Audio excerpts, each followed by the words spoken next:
ঝাড়খণ্ডের প্রাক্তন মুখ্যমন্ত্রী হেমন্ত সোরেন তাকে জমি সংক্রান্ত জালিয়াতির অভিযোগের প্রেক্ষিতে কেন্দ্রীয় তদন্তকারী সংস্থা এনফোর্সমেন্ট ডিরেক্টরেট গত বুধবারই গ্রেপ্তার করেছে। আজকে ঝাড়খণ্ডের নতুন মুখ্যমন্ত্রী চম্পাই সোরেন তিনি শপথ গ্রহণও করেছেন। এই ঘটনার প্রেক্ষিতে হেমন্ত সোরেনের গ্রেপ্তারের প্রতিবাদ করলেন মুখ্যমন্ত্রী মমতা বন্দ্যোপাধ্যায়। তিনি তার এক্স হ্যান্ডেলে এ বিষয়ে তার ক্ষোভ প্রকাশ করেছেন।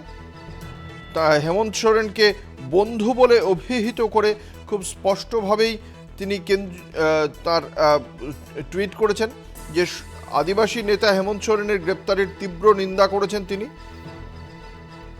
বিজেপির কথায় কেন্দ্রীয় এজেন্সি নির্বাচিত সরকারকে দুর্বল করার ষড়যন্ত্র করেছে বলেও অভিযোগ করেছেন এক্স হ্যান্ডেলে মুখ্যমন্ত্রী মমতা বন্দ্যোপাধ্যায়। আমাদের সঙ্গে রয়েছেন আমাদের বিশেষ প্রতিনিধি দেবজ্যোতি ঘোষ। মমতা বন্দ্যোপাধ্যায় এক্স হ্যান্ডেলে হেমন্ত সোরেনের গ্রেপ্তারের প্রেক্ষিতে ঠিক কি অভিযোগ করেছেন? এক্স হ্যান্ডেলে যে সামনে এনেছেন তাতে কিন্তু তীব্র প্রতিবাদ জানিয়েছেন এবং যেভাবে বেআইনি ভাবে তাকে গ্রেপ্তার করা হয়েছে সেই কথাই তিনি বলেছেন।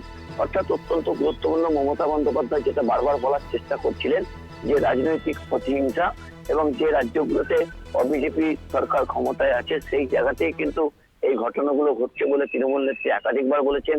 তাদের দলের পক্ষ থেকে অভিষেক বন্দ্যোপাধ্যায় একাধিকবার বলেছেন। আজকে টুইটারে তিনি তীব্র প্রতিক্রিয়া জানিয়েছেন যে রাজনৈতিক প্রতিহিংসা থেকে এই ঘটনা ঘটানো হয়েছে এবং একেবারে তার প্রতি কোনো বিচার করা হয়নি বলেও তিনি আজকে তার টুইটারে মন্তব্য করেছেন।